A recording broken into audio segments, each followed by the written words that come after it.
የአደራ ነገር እንግዲህ እጅግ በጣም ተጋግኖ ነው የመጣ ማለት ነው። ዶክተሩ እንግዲህ የቤት ሰራተኛዋን እንደዚህ ሲመለከት እኔ ራሱ የመሰለኝ የሚገርማችሁ ነገር ማለት ነው ሰውዬው ከመጀመሪያው እንዲህ እሷን ብቻ ነው እንዲህ ሰው ሁሉ የሚያፈቅረው ነው ያልኩት። ይሄ ሰውዬው ራሱ እኮ እሷን እንትና ራሱ እኮ እሷን ይወዳታል። ማን ነው በኃይሉ ራሱ ማለት ነው። እና እኔ ራሱ እኮ ጭንቀት ገብቼ ነበር። የዶክተሩ አስተያየት ሙሉ በሙሉ ሌላ ነገር ላይ ነው የሚወስደው። እኔ ራሴ አሁኑ ምን ይላል እያልኩ ነበር የጠበቅኩት ማለት ነው። ግን ዞሮ ዞሮ በፈጣሪ ስም ምድር ላይ ታማኝ ሰው ሊገኝላችሁ ነው ያልኳቸው። እና እንግዲህ ዶክተሩ እንደዚያ ፍጦ ሲያይ እንግዲህ የቤት ሰራተኛዋን በጣም ፈርተ ነበረ። እንግዲህ እሱም በስተመጨረሻ ላይ አናገራት ማለት ነው። ስምሽን ማን ብለሽ ነው የተዋወቅሽን ምናምን አላት። እንደተዋወቀችውም ስሟን ነገረችው። የሰላም ልጅ እኮ አንቺ ነሽ የምትመስዪው ስትል ሲላት ዶክተሩ ማለት ነው ቃል ካካዋን ነው ፓንቷ ላይ ያመጣችው ማለት ትችላላችሁ። ሽንቱን ተውትን በአንዴ በቃ ነገሩን ብጥ ነው ያደረገችው ማለት ነው። ነገሩን አገለባበጠችው። የዶክተሩን ቀልብ ለመሳብ የተለያዩ ነገሮችን ነው ያደረገችው። ግን ምንም ብታረግ ላይሳካላቸው ነው። ሁሉም ውርደቶቹ ሊከተላቸው ነው ማለት ነው። በጣም በሚያሳዝን ሁኔታ አንዳንድ ጊዜ እኮ ውሸት ለሰዓቱ በጣም ነው የሚመቸው፣ ግን ፍጻሜው ምንም አያምርም ይባላል። አሁን እንግዲህ እኔ ራሴ በጣም ነው ደስ ያለኝ። በስተመጨረሻ ምድር ላይ እኮ አንዳንድ ጊዜ መጥፎ ነገር አትስሩ እንጂ እና ማሮቼ ፈጣሪ መልካም ነገሩን ሊያደርግ ይችላል። ምድር ላይ ሁሉም ሰው ውሸታም ነው። ሁሉም ሰው ለገንዘብ ብቻ ነው የሚኖረው ማለት አይቻልም። አንዳንድ ሰው ለሕሊናና ለሀቅ የሚኖር ሰዎች አሉ። ይሄ ዶክተር እንግዲህ እኔ በጣም ነው ያደነቅኩት። እስቲ ጋር ቁጭ ልበልና ላውራ። ቃል እንግዲህ ተፍጨረጨረች፣ አበደች። የማያገባህን ነገር አትፈልፍላለች። ብዙ ነገር ነው ያወራችው። በነገራችን ላይ ዶክተሩ ግን በጣም ገርሞታል። ለምንድን ነው እቺ ልጅ መጀመሪያ የእሷ ልጅ እንደሆነች እንትን እንደሚል አውርታ ነበር። እሱንም አገናዝቦ ሁሉንም ሰብስቦ በጣም እየተገረመ ነበር ማለት ነው። ለምንድን ነው ይህንን ነገር ሁሉ ያሰበችው ምናምን እያለ ማለት ነው። በሌላ በኩል እንግዲህ አባወራው ስልክ እያወራ ነበር። ስልክ እያወራ የነበረው ከገነት ጎረቤት ከሆነችው ከሷ ነው ስልክ ጥሪ የደረሳት። እንግዲህ ከዚህ በፊት ከአመታት በፊት የገደለው ሰውየው ግቢ ውስጥ ተከራይቶ የሚኖር የሱ ልጅ አባት እንደሆነ ደርሶበታል። በጣም ደንግጧል። ብቻውን ማውራት ይጀምረዋል። እና በዛ መሀል ላይ እንግዲህ ሰላም ከየት መጣች ሳትባል ደረሰችበት። ወንድሜ ከማን ጋር እያወራክ ነው? ብቻህን እኮ ከቅርብ ጊዜ ወዲህ ማውራት ጀምሯል ምናምን ስትል በጣም ደንግጦ ነበር። ብቻህን እያወራሁ ነበር እንደ እህቴ? አዎ ብቻህን እያወራሁ ነበረ። በፈጣሪ ስም እኔ እንጃ ሰሞኑን ስራን በዝቶብኛል። በዛ ላይ ህመሜ ላይ መሆኑ ብቻዬን ማውራት ጀምሬያለሁ ምናምን ይላታል። ሰላምም ትንሽ ተወዛግባለች። በዚህ ያለው እርሾም አለ ምናምን በቃ አንቺ ቤት ግቢ አላት። ገባች።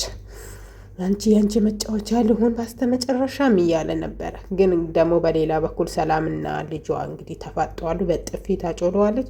እማዬ ምን አደረኩ? ለምንድን ነው የመተችኝ?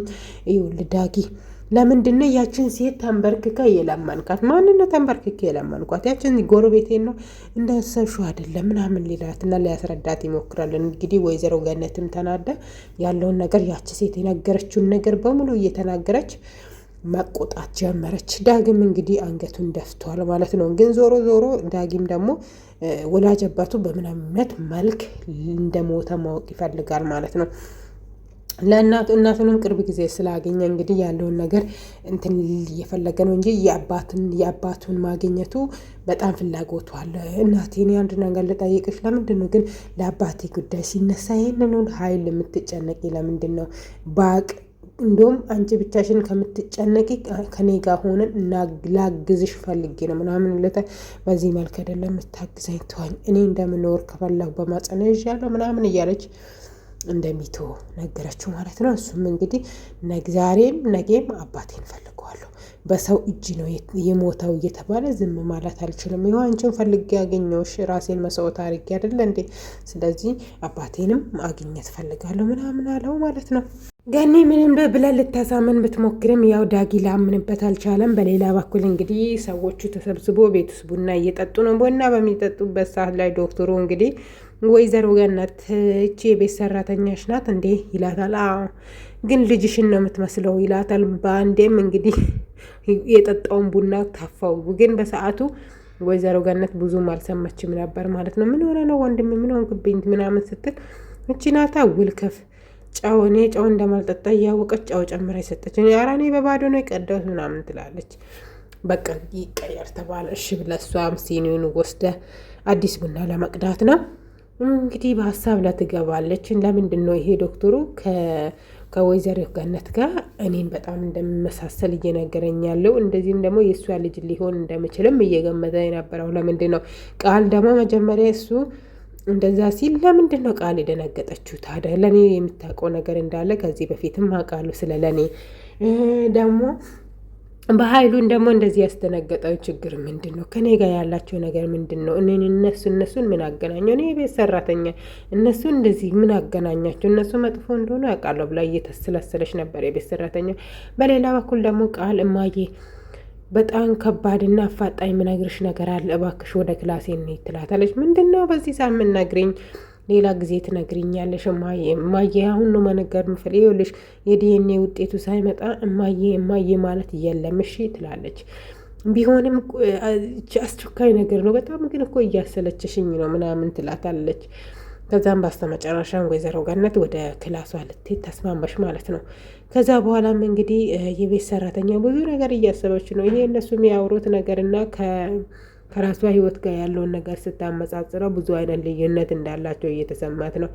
ወይዘሮ ገነትና ቃል ወደ ቃል ክላስ ሄዱ ማለት ነው። እንግዲህ አባወራው ደግሞ የቤት ሰራተኛዋን እያመናጨቀ ሂጂ ቶሎ ባይንቺን ውጪ እኔ ከሱ ጋር ማውራ ነገር አለ ይላታል። እሷ ደግሞ ልትወጣ ፈቃደኛ አልነበረችም። ምክንያቱም ለዶክተሩ ገንዘብ ሰጥቶ ያንን ውጤት እንደሚያስቀይር እርግጠኛ ነበረች ማለት ነው። ወይኔ ፈጣሪ ሆይ ባስተመጨረሻም ተገላገልኩ ስል ሌላ ነገር ተፈጠረ እያለች በጣም እያዘነች ነበር። ልትወጣ እያለችም በጣም ለዶክተሩ እሺ እንዳትል ልትል እየፈለገች ነበረ። ያው እሱ ስላለ ምንም ማድረግ አችልም፣ አንቺ እጅሽን ይዤ ጎትቼ ሳላውጣሽ ውጭ ምናምን ይላታል። ከዛም ባስተመጨረሻም ወጥተ በር ላይ ቁጭ ብላ እንግዲህ ማዳመጥ ጀመረሽ ማለት ነው። ዶክተሩም እንግዲህ ያለውን ነገር እኔና አንተ አሁን ሰው የለም አሁን ሰው ስለሌለ ያለውን ነገር እናወራ እያለ ነበር በሀይሉ። በሌላ በኩል ገነትና ቃል ተፋጠዋሉ። ቶሎ በይ እነግርሻለሁ ያልሽውን ነገር ቶሎ ንገሪኝ፣ እኔ ቡና እየጠጣሁ በዛ ላይ ደግሞ ዶክተሩን በደንብ እንዳናግር እፈልጋለሁ ጉልሽም ያለሽ የምትናገረው ነገር በሙሉ ይጠፋባታል። ወይዘሮ ገነትም እንግዲህ ነገሩ አልጠፋባትም። ወደ አሁኑ ነው ያን ነገሮችን ያስታወሰችው። ኦኬ አሁን ገባኝ፣ በሀይሉ ዶክተሩን በገንዘብ እያሳመነ ነው አይደለ? አንቺ ደግሞ እኔን እዚህ ያሽኝ፣ እንደዛ ነው ነገሩ። ኧረ እንደዛ አይደለም ብላ ልታሳምን ብትሞክርም ወይዘሮ ገነት ሁሉም ነገር ገብቷታል ማለት ነው። እና በስተመጨረሻም ለወይዘሮ ገነት የምታሳምነውን ነገር አግኝታለች። ሲቀጥል ደግሞ ዶክተሩ እንግዲህ ዶክተሩ በነገራችን ላይ አያምርም እና ከዛ በኋላ እንግዲህ ወይዘሮ ገነት እንግዲህ ቃል ደግሞ ምንድን ነው ያመጣችው? ወንድምሽን የወጋው የቤት ተከራያችን ነው ምናምን ብላ ቀበጣጠረችው፣ ዳጊን ማለት ነው። ከዛ በቃ ዳጊን አባረዋለሁ ምናምን አለችው። ብትልም እንግዲህ እግሯ ላይ ወድቀ ዳጊን እንደሚባረር እንደማትፈልግ ያሳመነቻት ማለት ነው። ብዙ አይነት ነገሮችን እያወረች ነበር። ወንድሜ እንደገና ደግሞ ችግር ላይ ገብቶ እንደሚታሰር አልፈልግም፣ እሱን ለህግ አሳልፌ እሰጠዋለሁ እንጂ ትላለች። ቃል ደግሞ እንግዲህ ወደ ሳሎን እንዳትሄድ ወይዘሮ ገነትን እስከቻለችው ድረስ አትሄጂም ብላ ለመያዝ እየሞከረች ነው። እሷም ብዙ ነገር ገምታለች ወይዘሮ ገነትን ማለት ነው። ብዙ ነገር በብር ሊያሳምነው እንደሆነ ብዙ አይነት ነገር እንትን እንዳሉ አውቃለች ማለት ነው። ግምት አውቀ ሳይሆን ግምት እየተናገረች ነበር ማለት ነው። እና በዚህ ነገር እንግዲህ በሀይሉ ሊበቀል እንዳሰበ እና እዚህ ግቢ ላይ እንደሚቆይ እንደሚፈልግ ስትነግረው በጣም ነው የደነቀጠችው። ምንድን ያልሽው? ምን ያለችው ማለት ነው። ከዛ ሊበቀል ይፈልጋል በሀይሉ። ስለዚህ ከዚህ ግቢ መውጣት የለበትም፣ አይሆንም። ወንድሜ መታሰርም የለበትም፣ ችግር ላይ መግባት የለበትም። ሁሉም ነገር በህግ ነው መሆን ያለበት ስትል፣ በሌላ በኩል ደግሞ እንግዲህ የቤት ሰራተኛዋ የወይዘሪት ሰላም ስልክ ላይ ደውለ ቶሎ ብለሽ ወደ ሳሎን ነይ ስትላት ለካ ስልኩን ያነሳው በኃይሉ ነው። በፈጣሪ ስም እንደዚህ አይነት ውርደት አጋጥማችሁ ማለት ነው። ከዶክተሩ ጋር እንግዲህ እየተወራረዱ ነው። እሺ ይሄንን ሁሉ ብር ሰጣኝና እኔ እኮ ምንድን ነው ማደርግልህ? እኔ እስካሁን አልገባኝም ምናምን ይላል። ምታረግልኝማ በጣም ሲምፕልና ቀላል ነገር ነው፣ ግን ያንን ካደረክልኝ በኋላ ግን የዚህ እጥፍ ነው የምከፍልልህ ይላል። እሺ እስካሁን ድረስ ገንዘቡ እጄ ላይ እየተላከ ነው። እስካሁን ምንም እየገባኝ አይደለም። የምትፈልገውን ነገር እኮ እስካሁን ድረስ አልነገርከኝም ይላል። እንዴ የተስማማኑና የተግባባኑ እኮ መስሎኝ እኔ ካልተነገረኝ አላቅም ይላል። ከዛም ባስተመጨረሻም ወይ በኃይሉ እንግዲህ አፈረረጠው ማለት ነው። አሁን የወሰድከውን የናሙና ስምፕልን እናትና ልጅ ናቸው ብላ ስራልኝ ይላል። እንዴ ከመጀመሪያው እናትና ልጅ አይደሉም እንዴ? እናትና ልጅማ ናቸው እና ምን ችግር አለ? አንተ ይሄንን ሁሉ ገንዘብ ለምን ትከፍላለህ? እነሱማ እናትና ልጅ ናቸው። አንተ ይሄንን ሁሉ ገንዘብ የመክፈል ግዴታ ለምን? ጥያቄ አታብዛ። በቃ እንደዛ አድርግ። እኔ ገንዘብ አንሶ ከሆነም እጨምራለሁ ምናምን ብሎ ለማስረዳት ይሞክራል። እሱ ግን በጭራሽ እንደማያደርገው 4 ነጥብ አርግቶ ተናገረላቸዋለሁ። እንደዚህ አይነት ታማኝ ሰዎች ይሄ ፊልም ነው በእርግጥ እውነት አይደለም ግን ፈጣሪ አምላክ እንደው በህይወታችን ለእንደዚህ አይነት ታማኝ ሰው ያምጣልን። አሜን በሉ። እኔ በህይወቴ እንደዚህ አይነት ታማኝ ሰዎች እንዴት ደስ እንደሚሉኝ ጌታን ነው። በቃ ምድር ላይ ላለው ነገር በቃ እንትን ማይሉት ምድር ላይ ላለው ነገር ጊዜያቸውን ምድር ላይ ላለው ነገር ብዙ ነገር መስዋዕት የማያደርጉ ነገሮች በቃ በድህነት በሙጀሌ እየተበሉ ፓንት ከሌላቸው እንኳን አንዷን ፓንት ወር ለብሶ በሶስተኛ ወር የሚያጥብ ታማኝ ሰው በህይወታችን ይምጣ ጌታ። እንግዲህ በኃይሉ ተናዶ ጠረጴዛውን ቀጥቅጦ ከቤት ወጣ ማለት ነው። ቃልም ተሳክቶላት እንግዲህ ሳሎን ሳትሄድ ነገሮቹ አለቁ ማለት ነው። ከዛ በኋላ እንግዲህ ነገሮቹ በእንደዚህ አይነት መልክ እያለም የቤት ሰራተኛዋም ደስ አለች። እኔ ሳልቸገር ፈጣሪ ሁሉንም ነገር አስተካከለልኝ እያለች ኮሽና ላይ እየዘለለች ነበረ። ለቃልም እንግዲህ ወይዘሮ ሰላም ያለውን ነገር አስጠነቀቀች። የትኛውንም ነገር አንቺ ለማድረግ እንዳትሞክሪ፣ እኔ ያስተካክለዋለሁ። ሁሉም ነገር ማለቅ ያለበት በህግና በህግ ብቻ ነው። ሽማግሌ ማበቀል ምናምን የሚባል ነገር የለም ብላ ወደ ሳሎን ስትመጣ እንግዲህ ዶክተሩ ብቻ ቀርቷል። ሁሉም ሰው ወደ ፊልድ ወጥቷል። በቃ ቻው ተባብሎ ተለያዩ። መልካም ጊዜ አለቀ።